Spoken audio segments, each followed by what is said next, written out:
How are we doing, guys? It's Ed, the osteopath at the Movements and Wellbeing Clinic, and welcome to rehab exercises for subacromial pain syndrome. So here we'll be explaining how do I know I have it, and then we'll be giving you some exercises to help resolve it. So subacromial pain is the primary reason for shoulder issues. Now, it accounts for between 44 and 65% of all shoulder ailments. So it's the most prevalent shoulder issue.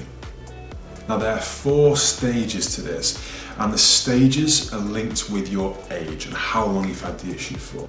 So stage 1 is reversible, stage 2 is scarring, stage 3 are small tears, and stage 4 are large tears. Now, this is important and you should take note, because if you have shoulder pain now and you're relatively young, or you're doing an awful lot of overhead exercises, what you don't want to do is grow into older age with this issue, because it only gets worse unless you do something about it in the early stages. So with my shoulder model here, you can see this is the back of your shoulder and this is the front of your shoulder.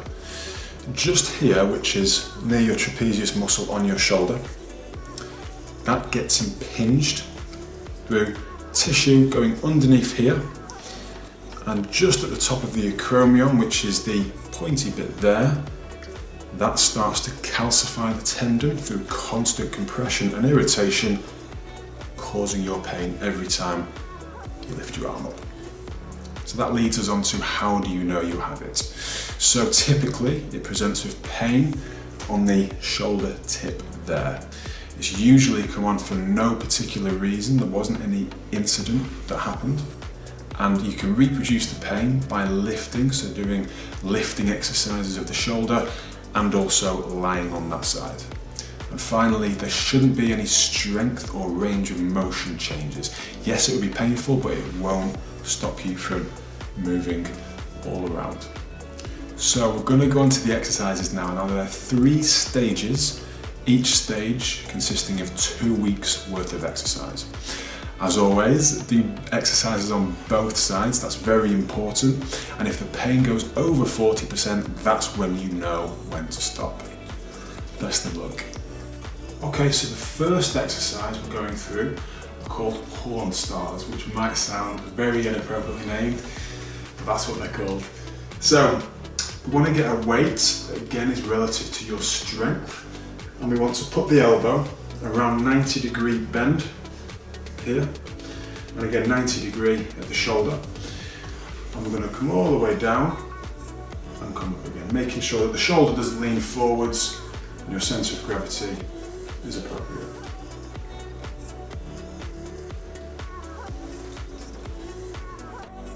For the second exercise of week 1 and 2, we're going into table slides.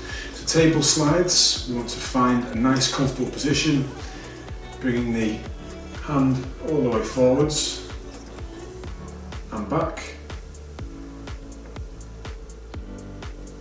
And if you wanted to be very, very efficient, you could do this while cleaning your table. So all we're doing is coming all the way forwards until you feel that slight pull in the shoulder as we're pushing down into the table.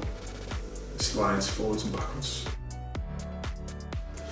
Okay, so the first exercise of week 3 and 4, which is stage 2, is lateral raises. Now, this comes in 2 parts. Part A is lying on one side with your thumb pointing over your head, and we bring the weight forwards and backwards in your pain-free range of motion. That could only be here and here, but wherever it's not sore, that's where we go. Now, once we've progressed from that, we're ready for standing lateral raises. So with this, you want to imagine you're pointing your thumbs out to the side, and they end up facing each other.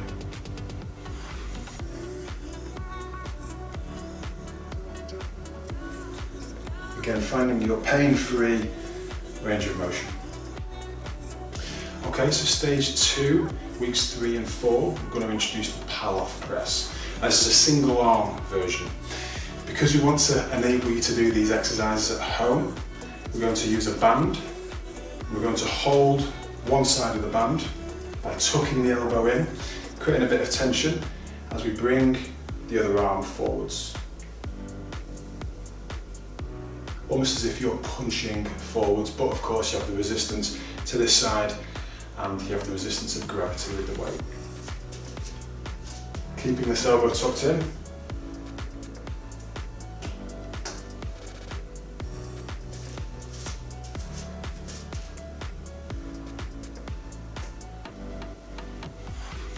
Okay, so we've made it to the third stage in subacromial pain syndrome. Now the exercises get a little bit more dynamic and a bit more technical as well. So the first one, banded throws. Now again, making sure that you're able to do these exercises at home. You want to get a band. If you've got a longer band, hold it underneath your foot underneath. If not, we're just going to hold and pull down, creating tension, and we're going for banded throws like that. Really try and pull that tension down. So the force into the shoulder is down. Okay, so a very dynamic exercise is a reverse throw and catch. So we're going to get a ball, anything that's bouncing. If you're by yourself, wall behind you is going to catch the ball and it'll bounce off ideally into your hand. Keeping the elbow and the shoulder at 90 degrees, you fling it back and catch.